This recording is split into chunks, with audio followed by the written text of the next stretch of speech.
Bonjour, je suis Temzela Al-Moujli, doctorante à la faculté des sciences et techniques de Mohammedia, au laboratoire biochimie, environnement et agroalimentaire. Je vous présente ce poster qui résume l'état d'avancement de mon travail de recherche qui porte sur la conception par procédé d'extrusion des films de paillage plastique à l'huile de cade et étude des effets répulsifs aux escargots et anti-adhésion bactérienne, sous la direction de professeur Nadia Boutaleb. Donc l'utilisation des plastiques par les agriculteurs a révolutionné et a contribué à améliorer le rendement agricole. Ils permettent d'augmenter le taux de germination et assurent une levée accélérée pour plusieurs plantes par leur effet thermostatiques, comme les bâches à plat ou les serre-tunnels. Ils peuvent aussi être utilisés par leur effet herbicide, comme les films de paillage. Parmi les ravageurs agricoles, on trouve les escargots et les limaces. Ils s'attaquent aux plantes à feuillage. La littérature a pu montrer d'autres moyens pour lutter contre ces ravageurs, mais toutefois leur action s'avère inefficace ou bien leur procuration reste inaccessible. Donc, c'est dans cet objectif que ce travail est réalisé pour étudier la conception d'un nouveau matériau de paillage plastique agricole à base de polyéthylène basse densité. C'est un nouveau matériau de plasticulture bio, répulsif aux insectes et antibiophile.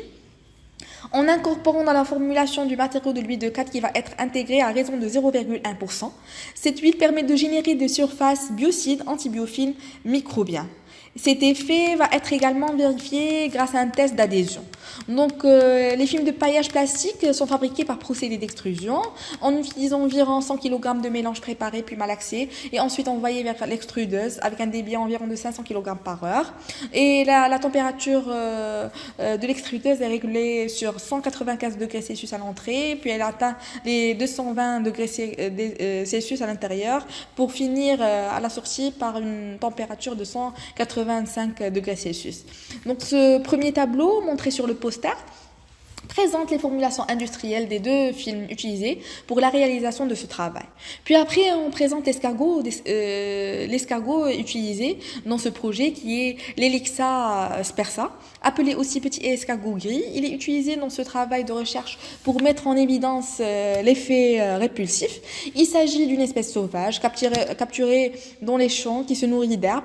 Dès le mois de mai jusqu'à fin octobre, cette espèce d'escargot pond environ 50 à 110 œufs. La ponte se déroule entre 5 à 8 jours après l'accouplement. Leur éclosion se produit après 15 à 30 jours, suite à laquelle l'escargot atteint sa maturité sexuelle en 2 ans. Selon l'espérance de vie, son espérance de vie est de 4 ans. Et pour l'aliment utilisé dans cette recherche, c'est Lactuca sativa, qui est tout simplement la laitue. C'est une plante herbacée annuelle avec 2 phases bien distinctes. La première phase, c'est la phase végétative et la seconde phase, c'est la phase reproductrice. Donc pour la phase végétative, qui permet de former la pomme plus ou moins fermée, qui correspond parfaitement au stade de développement utilisé pour la commercialisation. Alors que la phase reproductrice, au cours de laquelle la tige principale s'allonge et aboutit à la floration et à la production de graines. Donc, tout d'abord, on avait commencé par l'évaluation de l'effet répulsif, où il fallait mettre en place ce dispositif expérimental d'essai. Comme vous le voyez sur le poster, il a la forme d'un cube recouvert d'un film insect-proof. Un paillage à plat a été effectué à la base selon 2 bandes parallèles de 50 cm de largeur au niveau des 2 extrémités de la cage. D'un côté se situe le film témoin, avec formulation classique sans huile de cade.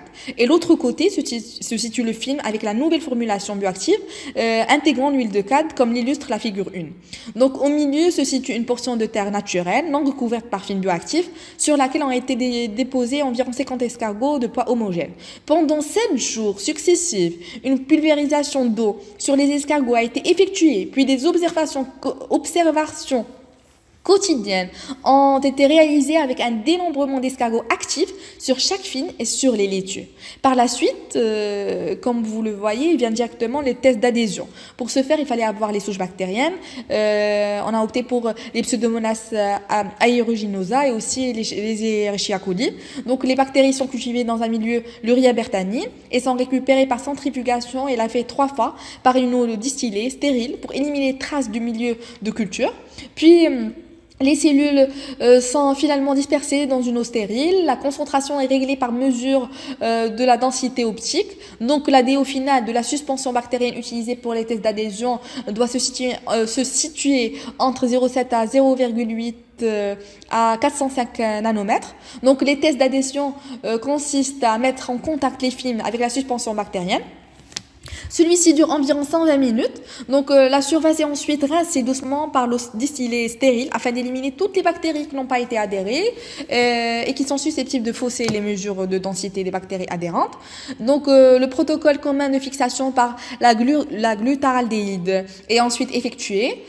Après métallisation, chaque surface est examinée par observation moyen de 3 dénombrements en microscopie électronique à balayage.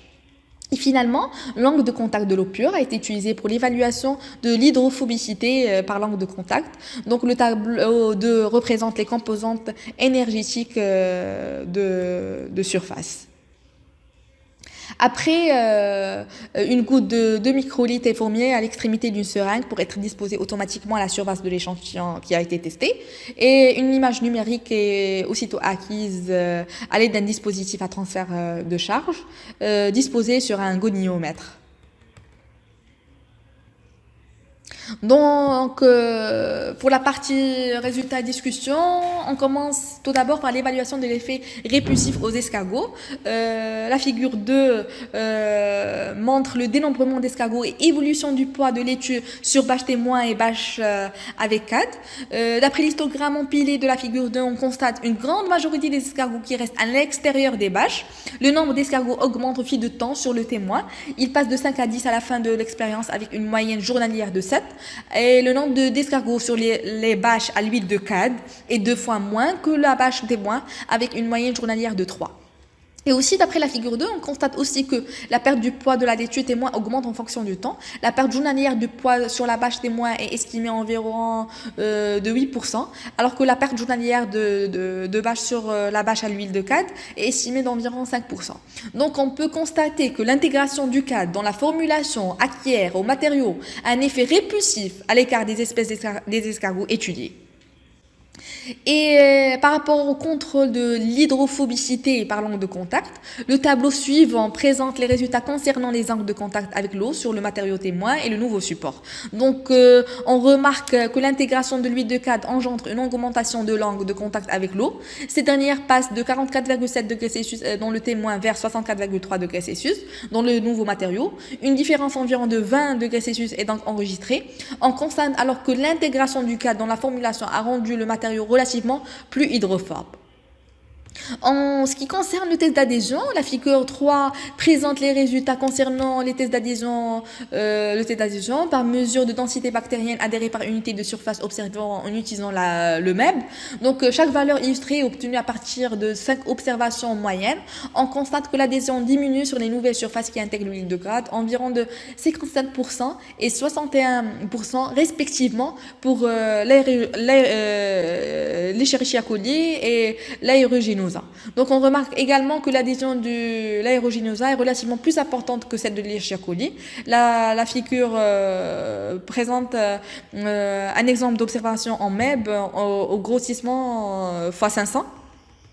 Donc, cependant, notre expérience ayant lieu dans un milieu humide a révélé tout de même un faible taux d'adhésion bactérienne sur le matériau, malgré que celui-ci présente un angle de contact avec de l'eau relativement plus élevé comparé au témoin. Ceci peut être expliqué par une action antibiotique qu'avait acquéri le matériau nouveau par l'intégration de l'huile de cad. Donc, c'est ici vraisemblablement gouverner plutôt le phénomène d'adhésion bactérienne. Et pour conclure, on peut dire que les produits d'origine végétale représentent une excellente alternative aux pesticides chimiques dans la protection phytosanitaire durable. Dans cette étude, l'huile de cad intégrée à la formulation des films de paillage en plastique permet de doter ce matériau d'un effet répulsif contre les escargots ravageurs de cultures de salade. Elle permet aussi de défavoriser l'adhésion bactérienne et la formation des biofilms.